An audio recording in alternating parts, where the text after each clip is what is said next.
And welcome to the channel. Today I will show you how you can save your battery on your Android device. So, in the first step, we have to open the settings and go to the battery.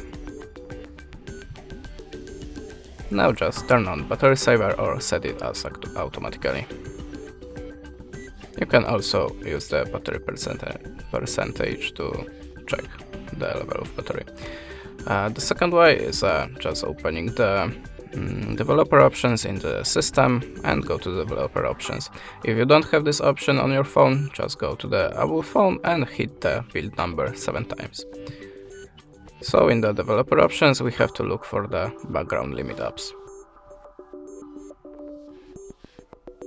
Background process limit, sorry. Now just set the limit as you want to sometimes the background apps drain your battery when you don't see them, so you can choose the limit. And the last one, just remember to clear the background apps. And that's it. Thanks for the watching, leave us a subscribe and a comment, and goodbye.